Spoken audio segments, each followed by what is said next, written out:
दोस्तों, आज हम आपको एक हामिला यानी प्रेग्नेंट औरत का वाकया सुनाने वाले हैं जिसने एक साथ 15 बच्चों को पैदा किया। तो दोस्तों, ये कैसे मुमकिन है? एक औरत ने कैसे 15 बच्चों को जन्म दिया और उन बच्चों के साथ क्या हुआ? आइए सुनते हैं ये पूरा वाकया। लेकिन उससे पहले अगर आपने इस वीडियो को लाइक नहीं किया है तो लाइक ज़रूर करें।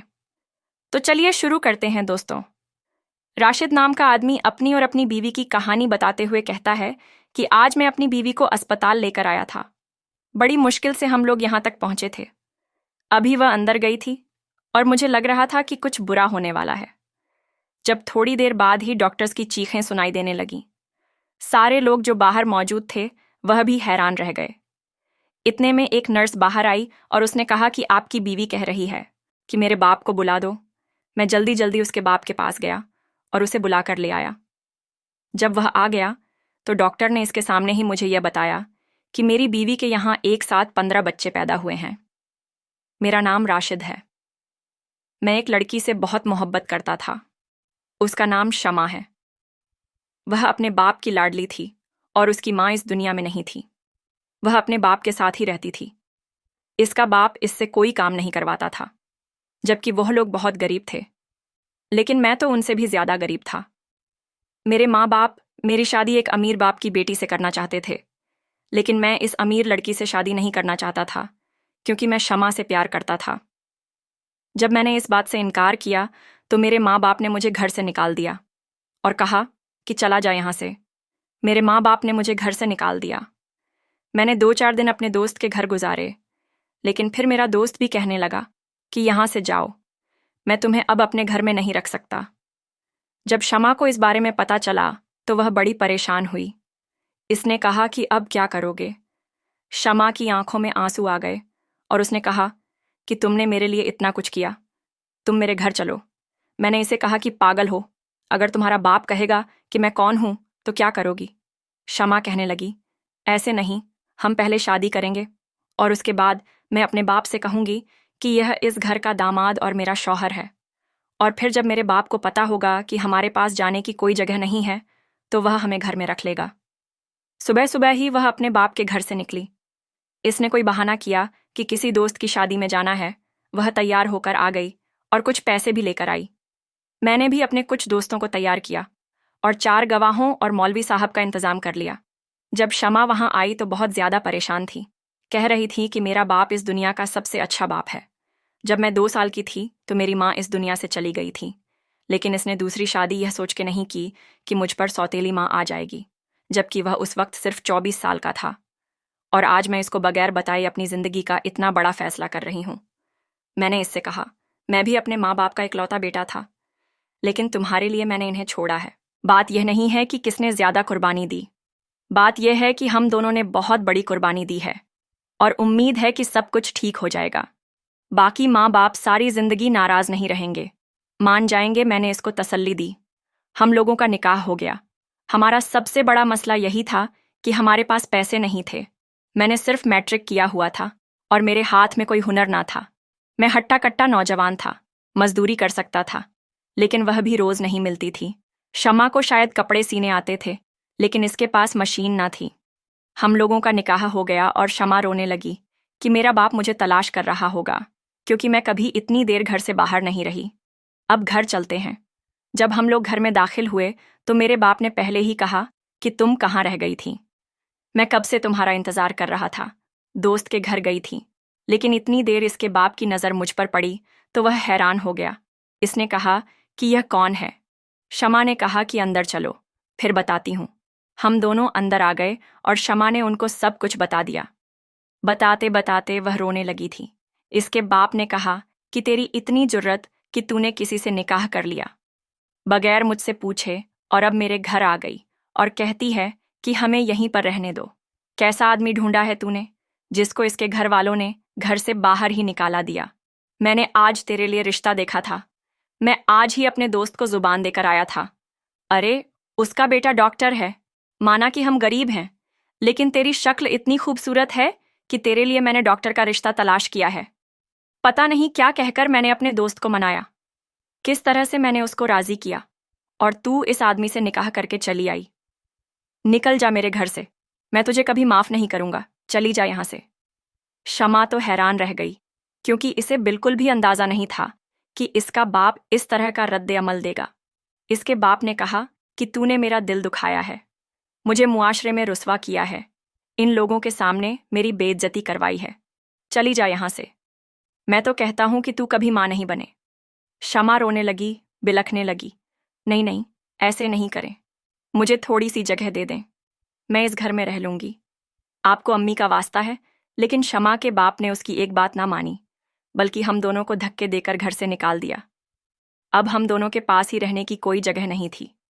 जब शमा के साथ में घर आ रहा था तो वह बहुत पुरउम्मीद थी, कह रही थी कि सब कुछ ठीक हो जाएगा। मेरे बाबा बहुत अच्छे इंसान हैं। मुझे एक दिन बुखार होता है तो वह पूरी रात नहीं सोते, थोड़ा गुस्सा करेंगे लेकिन मान जाएंगे। मगर अब उसकी की उम्मीदें टूट चुकी थीं, लेकिन मुझे पता था कि ऐसा ही होगा। हम इतने ज़्यादा मजबूर हो चुके थे कि जितना शायद इस दुनिया में कोई भी मजबूर नहीं होगा। हम दोनों के पास बस वह कपड़े थे जो हमने पहन रखे थे। हम एक पार्क में जाकर बैठ गए। हम बेंच के ऊपर बैठे थे, न कुछ बोल रहे थे, न एक दूसरे से बात कर रहे थे। क्या हमें यह मोहब्बत ज़्यादा महंगी नहीं पड़ गई थी? वहीं बैठे बैठे शाम होने लगी और इसी तरह रात हो गई। भूख लगने लगी। मेरी जेब में सिर्फ चंद सिक्के थे। मैंने करीब से 4 केले पकड़ लिए और अपनी नई नवेली दुल्हन से कहा, तुम कुछ खा लो। लेकिन उसने कुछ नहीं खाया। वह कहने लगी कि क्या सारी रात यहां बैठकर गुजारेंगे? तो मैंने कहा कि हाँ, और फिर तुम अकेली नहीं हो, मैं हूं ना तुम्हारे साथ। मेरे कंधे पर सर रख के सो जाओ। मैं जाग रहा हूं, जब तक मैं तुम्हारे साथ हूं कुछ नहीं होगा, कोई तुम्हारा कुछ नहीं बिगाड़ पाएगा। हम लोगों ने यह रात किस तरह गुजारी। हमें इतने मच्छर काटे कि सुबह तक हमारी हालत बुरी हो चुकी थी। और हम यह बात कैसे भूल सकते थे कि यह नवंबर का महीना था। वह भी आखिर हम लोग बाहर नहीं गुजार सकते थे। हमारे पास तो गर्म कपड़े भी ना थे। वो मुझसे कहने लगी, फिर से चलते हैं, मिन्नत करते हैं, या तो तुम्हारे घर और या फिर मेरे घर। लेकिन हमें पता था कि वह लोग हमें कबूल नहीं करेंगे। फिर भी हम मेरे घर गए। मेरे माँ बाप ने तो और भी बातें सुनाई। किस किस्म की लड़की है यह, जिसने तुमसे शादी कर ली? किसी नीच खानदान से है, जो तेरे जैसे लड़के से इसने निकाह कर लिया, जिसके ना आगे कोई है, ना पीछे, ना हाथ में नौकरी है। इतनी आग लगी हुई है, इसको तो पता नहीं तेरे से पहले कितने लड़कों के साथ इसके ताल्लुक रहे होंगे। उन्होंने तो शमा पर इल्जामात लगाने शुरू कर दिए। अब तो मेरी गैरत भी गवारा नहीं करती थी कि मैं इस घर में रहूं। बस हमने सोच लिया कि कुछ ना कुछ कर लेंगे। कुछ दिन और हफ्ते हम लोग ऐसी ऐसी जगहों पर रहे जहां पर कभी रहने के बारे में नहीं सोचा था। मेहनत मजदूरी की। मैंने अपने एक दोस्त से बात की। उसने हमें एक ऐसे घर के बारे में बताया जो खंडहर था और जिसके बारे में कहा जाता था कि वहां पर भूत आसेब का साया है। हम लोग वहीं पर रहने लगे। धीरे धीरे इतना तो कर लिया कि कुछ खा लेते और रात को एक चारपाई पर बिना तकिए के सो जाते थे।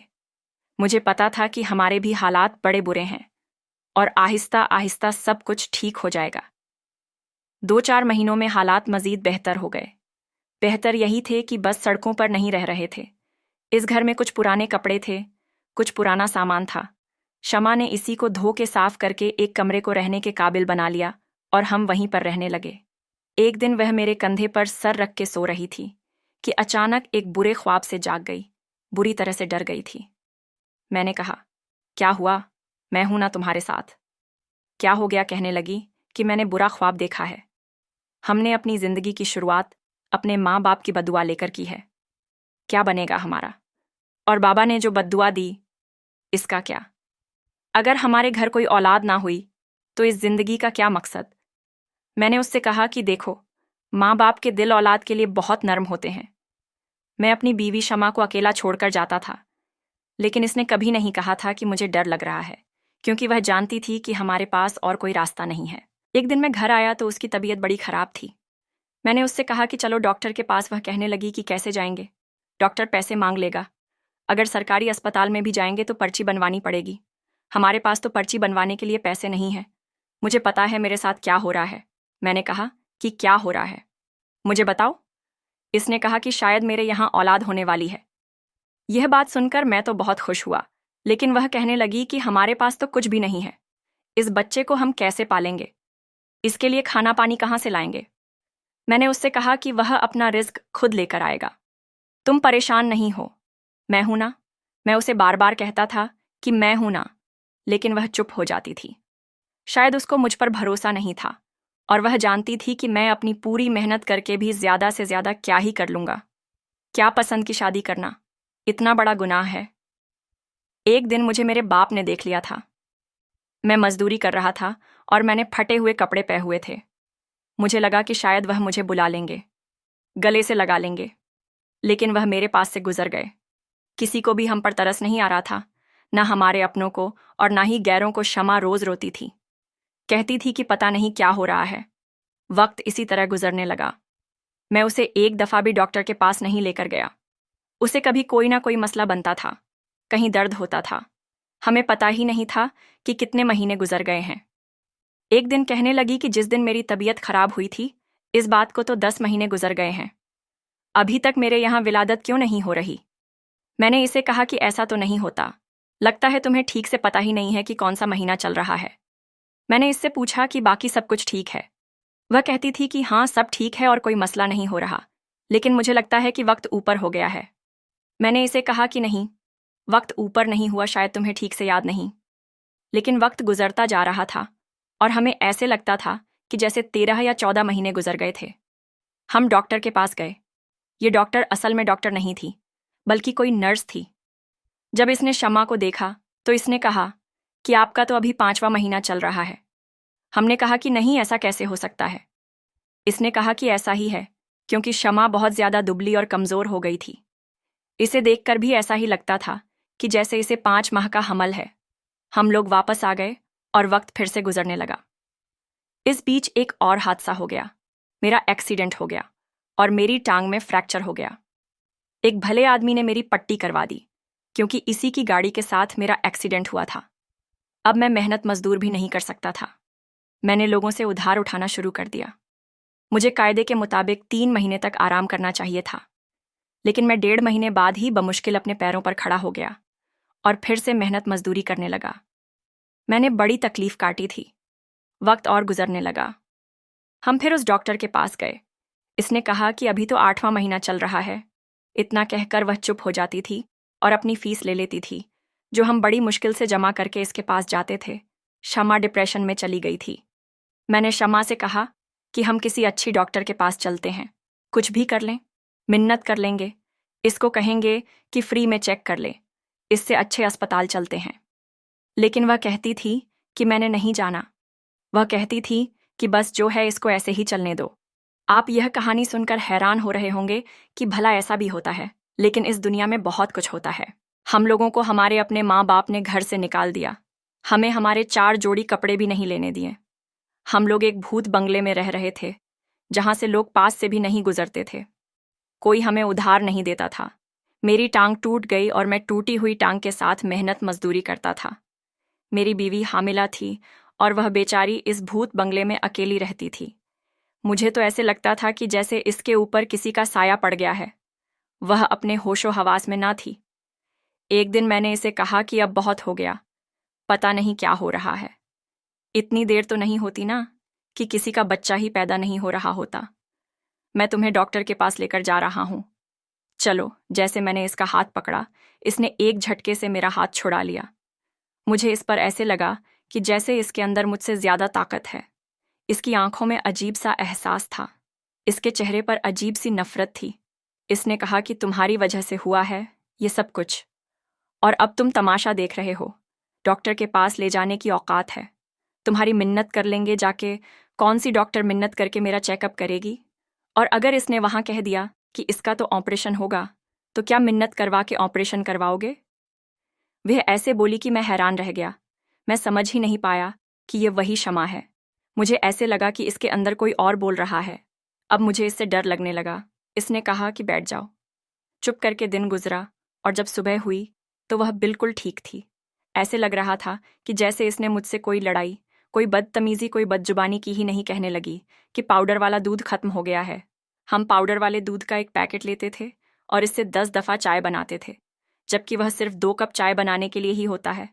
और हम सुबह सिर्फ चाय ही पिया करते थे और कुछ नहीं खाते थे। मैंने कहा कि हाँ, मेरे पास कुछ पैसे हैं, जाकर दूध ले आता हूँ। इसने कहा कि परेशान नहीं हो, सब कुछ ठीक हो जाएगा। वह मेरे गले भी लगी। उसने मेरा हाथ भी पकड़ा। मैं हैरान था कि यह तो बिल्कुल ठीक तरीके से पेश आ रही है, लेकिन कल इसको क्या हो गया था। मैं इस नतीजे पर पहुंच गया कि शायद इसके ऊपर कोई साया हो गया है, जो ये इस तरह की बातें कर रही थी। मैंने इसे नहीं बताया कि क्या हुआ, और वक्त फिर से गुजरने लगा। लेकिन एक अच्छी खबर मिली थी। मेरे एक दोस्त ने घर बनवाना था और इसने कहा कि वह मिस्त्री का काम मुझे देगा और आम दिहाड़ी मजदूरी से रुपए ज्यादा भी देगा, और मेरा रोजाना का काम हो। यानी अगर मैं इस घर को बनाने के लिए 6 महीने लगाता तो मेरा 70-80 हज़ार का काम था। और इसने कहा कि वह मुझे यह पैसे एडवांस दे देगा और मैं उन पैसों से अपने लिए घर का राशन खरीद सकता हूँ और कोई ऐसा मेन काम कर सकता हूँ जो नहीं हो रहा है। मैंने कहा कि अगर ऐसा हो जाए तो बड़ी बात है। इसने कहा कि तू मेरा दोस्त है, इतना तो मैं कर ही सकता हूँ। मैं यह खुशखबरी शमा को सुनाना चाहता था। हम गरीबों के लिए यही खुशखबरी थी कि एक साथ इतने पैसे तो मैंने अपनी पूरी जिंदगी में कभी नहीं देखे थे, और जब से हम लोग इस मुसीबत में पड़े थे तब से तो बिल्कुल भी नहीं। मैंने सोच लिया था कि मैं शम्मा से कहूंगा कि पैसे आ रहे हैं, सीधा डॉक्टर के पास जाएंगे, और अगर डॉक्टर कहता है कि ऑपरेशन करना है तो ऑपरेशन भी करवा लेंगे। पता नहीं हमारे साथ क्या हो रहा था। बात बहुत ही ज्यादा अजीब तरफ चली गई, लेकिन जब घर आया तो सामने का मंजर देख के हैरान रह गया। शमा बेहोश हो चुकी थी और इसे बहुत ज्यादा ठंडे पसीने आ रहे थे। मैं तो डर गया। मुझे बहुत डर लग रहा था। अब कहीं जाकर इसको देखकर ऐसा लगता था कि वह बेहोश है। मैंने इसे उठाया और डॉक्टर के पास ले गया। डॉक्टर को सब कुछ बताया, अपने दोस्त को भी फोन किया।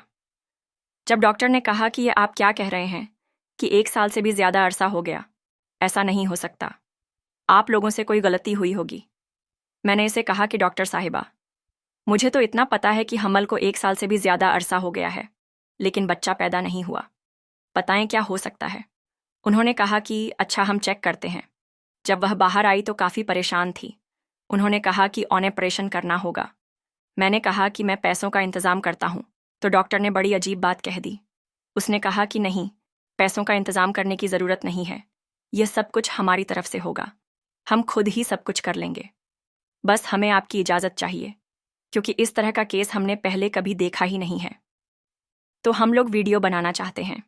आपकी बीवी के पर्दे को कोई नुकसान नहीं पहुंचेगा, इसके वजूद का कोई भी हिस्सा नहीं दिखाया जाएगा, लेकिन हम लोग इस पर एक छोटी सी रिपोर्ट बनाना चाहते हैं, क्योंकि यह ऐसा केस है जो मैंने अपनी जिंदगी में पहली दफा देखा है।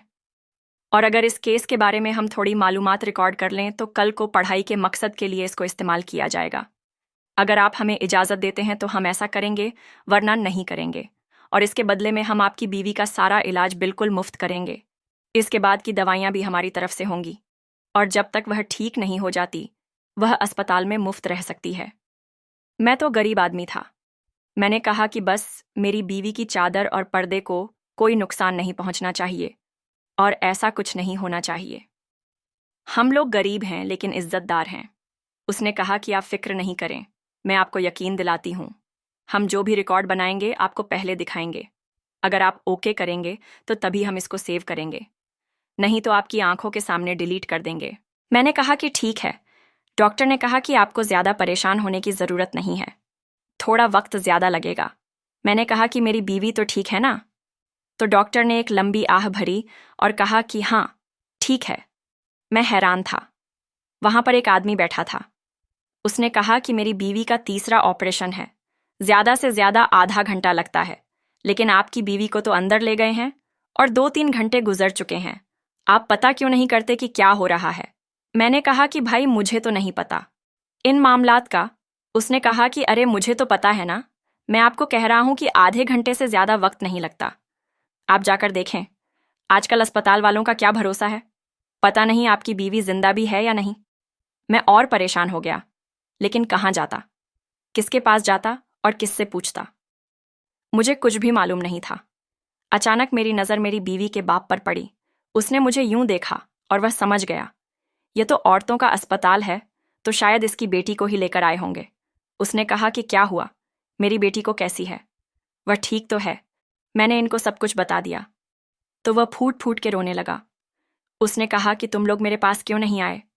मुझे तो पता ही नहीं चला कि तुम लोग कहाँ गए। अरे मैं बाप हूं, दुश्मन नहीं हूं। मैंने इसे कोई बद्दुआ नहीं दी थी, मैंने दिल से बद्दुआ नहीं दी थी। बस मेरी बेटी ठीक हो जाए। डॉक्टर भी बाहर नहीं आ रही थी। थोड़ी देर के बाद डॉक्टर साहिबा के चीखने चिल्लाने की आवाज़ें आने लगीं और हम सभी लोग हैरान रह गए। हमने कहा कि क्या मामला हो गया? डॉक्टर क्यों चिल्ला रही है? थोड़ी देर के बाद खामोशी हो गई। अभी भी मेरी बीवी को बाहर नहीं लाया गया था और ना ही वह मुताल्लिक डॉक्टर बाहर आई जो यह सारा कुछ संभाल रही थी। थोड़ी देर के बाद मुझे एक नर्स ने बुलाया कि आपकी बीवी को कमरे में शिफ्ट कर दिया गया है, लेकिन अभी वह बेहोश है, बस इनके पास बैठ सकते हैं। मैंने जब अपनी बीवी को देखा तो मुझे ठीक ही लग रही थी, लेकिन इसके चेहरे का रंग उड़ चुका था। नर्स ने कहा कि ऑपरेशन हुआ है, इसलिए ऐसी लग रही है ठीक हो जाएगी। वह लोग खुद ही दवाइयों का इंतजाम कर रहे थे, खुद ही सब कुछ कर रहे थे, यहाँ तक कि उन्होंने मेरे लिए खाना भी मंगवाया और कहा कि आप बैठ के खाना खा लें। जब शाम हुई तो डॉक्टर ने मुझे अपने कमरे में बुलाया। वहाँ पर एक आदमी भी था, वह भी गालिब डॉक्टर ही था। कहा कि आपकी बीवी के साथ एक ऐसा मामला था जो हमने अपनी पूरी जिंदगी में नहीं देखा और हमने चेक किया है। इस तरह का केस बाहर के मुमालिक में भी तकरीबन ना होने के बराबर है।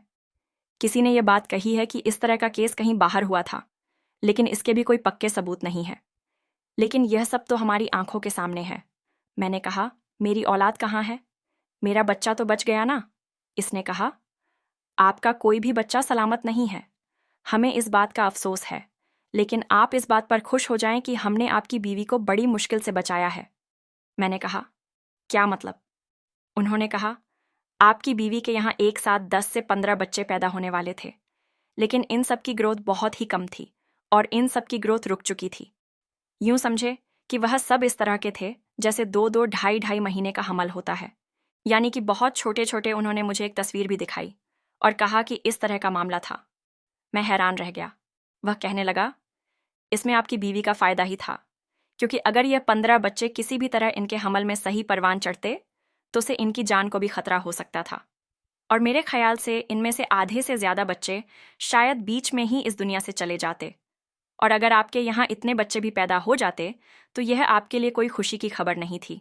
इसलिए कहते हैं कि जो कुछ होता है भले के लिए होता है। आपकी बीवी का ऑपरेशन बहुत मुश्किल था। केस बहुत ही ज़्यादा क्रिटिकल था। हमने बड़ी मुश्किल से इनकी जान बचाई है। अब वह खतरे से बाहर है, लेकिन इनको अस्पताल में रहना होगा। उन्होंने मुझे वह वीडियो भी दिखाई जो उन्होंने बनाई थी। इसमें मेरी बीवी बिल्कुल भी नज़र नहीं आ रही थी, लेकिन वीडियो देखकर मेरा दिल बड़ा ख़राब हुआ। मेरी आंखों में आंसू आ गए। उन्होंने कहा, यह बेहतर है कि आपकी बीवी की जान बच गई है। यह ऐसा ही था कि जैसे हमने एक साथ पता नहीं कितने बच्चों को खो दिया था कि हमारा गम कम हो सकता था। हम तो अभी भी हैरान हैं, इसलिए 10 दिन तक इनको रखना चाहते हैं कि कहीं बाद में कोई मसला ना सामने आ जाए। 10 दिन तक मेरी बीवी वहीं पर थी। मैंने इसको भी सब कुछ बताया, लेकिन वह कुछ नहीं बोली। बस इसकी आंखों से आंसू निकल रहे थे। डॉक्टर ने कहा कि ऐसा मामला नहीं है, यह दोबारा से मां बन सकती है। लेकिन जब इसने अपने बाप को देखा तो वह खुश हो गई, क्योंकि इसे इसके बाप ने माफ़ कर दिया था मुझे। मेरा ससुर कहने लगा कि यह घर मैंने तुम दोनों के नाम कर दिया है और अपनी दुकान भी मेरे हवाले कर दी, और अब हम लोग वहीं पर रहते हैं। मेरे माँ बाप को जब से यह पता चला है कि दुकान भी मेरे नाम हो गई है और घर भी हमारा हो गया है, वह भी पास आने की कोशिश कर रहे हैं। मैंने इनसे बातचीत की है, लेकिन अपनी बीवी को इनसे नहीं मिलना चाहता, क्योंकि उन्होंने इसके किरदार पर उंगली उठाई थी, और यह बात मैं कभी नहीं भूल सकता। दोस्तों, इस वीडियो में इतना ही। इस वीडियो को लाइक करना बिल्कुल भी ना भूले। वीडियो देखने के लिए शुक्रिया।